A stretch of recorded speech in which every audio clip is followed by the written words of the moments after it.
Hey everyone, RRollergod here, doing video number 2 on my Beatmatching101 series. Now forgive me, I am sick, so try to follow.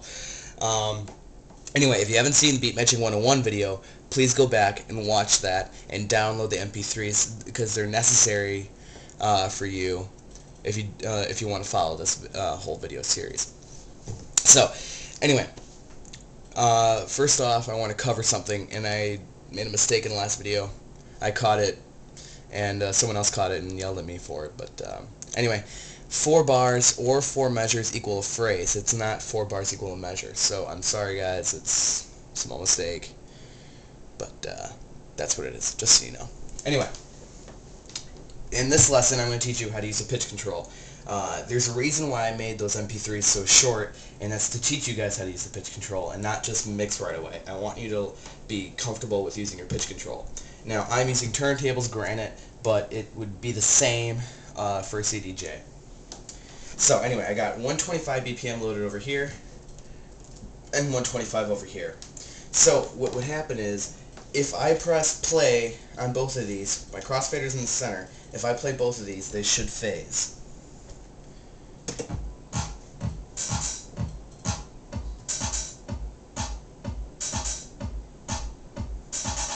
Now they did. You may not have picked that up on the video, but they did phase. I did have to speed this one up a little bit because this turntable and that turntable, the pitch controls are a little bit different because they're kind of old and these are used. I did not buy them new. So that's another little lesson for you. Never trust your equipment when you're trying to beat match with numbers. Always know your equipment and adjust accordingly because these turntable pitches are a little bit off. But anyway, you get the idea. So, they do phase. Now, if I have 128 BPM over here and 125 over here, how do I make them sound the same? Use the pitch control. So, what I'm going to do is this pitch control is set to 0%. The one over here, can you see it? Oh, jeez. Yeah.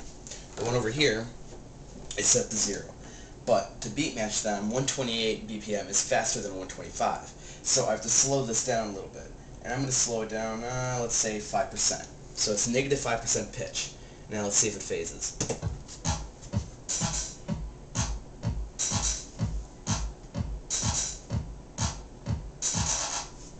And they did. So that's the key. Normal rule of thumb, 128 BPM and 125 BPM usually have a 5% difference on the pitch. But I don't have to slow down to 128. I can speed up to 125. So I'm going to set the 128 back to 0% pitch, and I'm going to speed up the 125 BPM to 5%.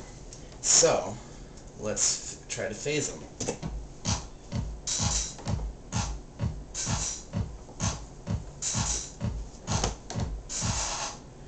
Okay, as I said, forgive me, these pitches are a little off. But anyway, regardless, you can always mess with either pitch you want. It depends on which one you don't really want to screw up pitch-wise. Now, if you have a key lock, I recommend leaving that on when you're beat mixing, so you leave the song in the most original tact possible. Especially if you're having one song with vocals, you don't really want to change the pitch of the person's voice that's singing. So always use pitch lock. Now, you don't have to speed this one up, or you have to slow this one down. Yeah. What I'm trying to get at here is you don't have to just adjust one pitch. What you can do is, instead of speeding this one up 5% or slowing this one down 5%, what you can do is slow this one down 2.5%. There we go. And speed this one up 2.5%, because 2.5 plus 2.5 equals 5. DJing does involve math sometimes. I'm sorry, but yes, it does. So, now, theoretically, they should phase, but they probably won't thanks to my crappy pitch controls.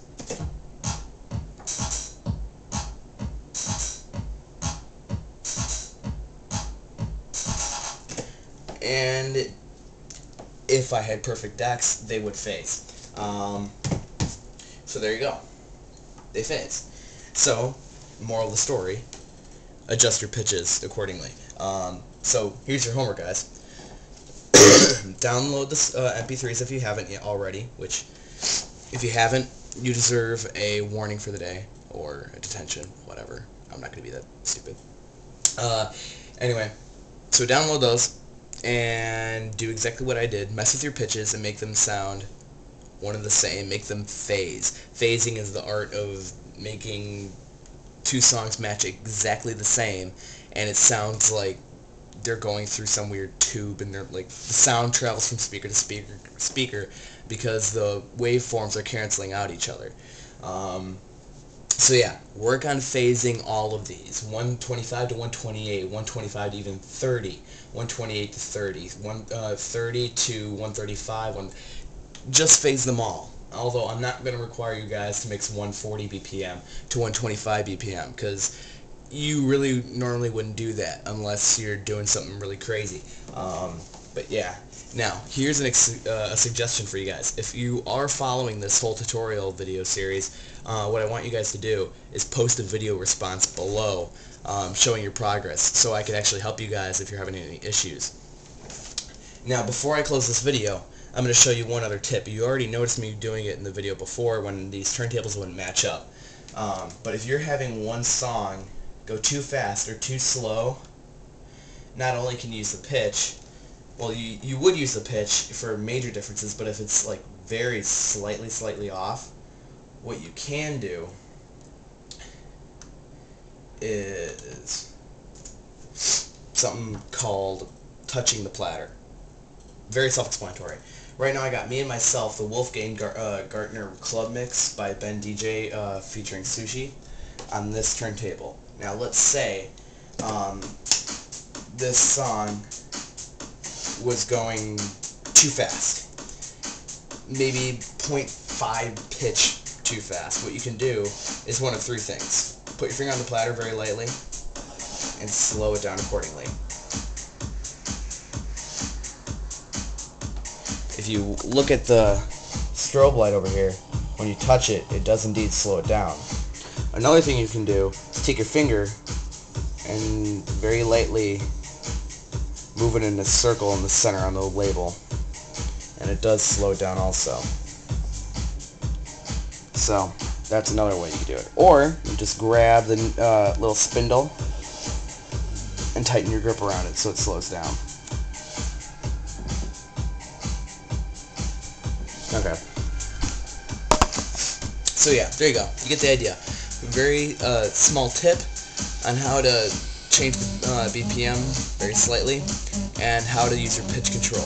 Beatmatching 101 Part 3 is going to be coming next weekend, and I wanted to see you guys practice this and post a video response below with your progress. Practice and enjoy.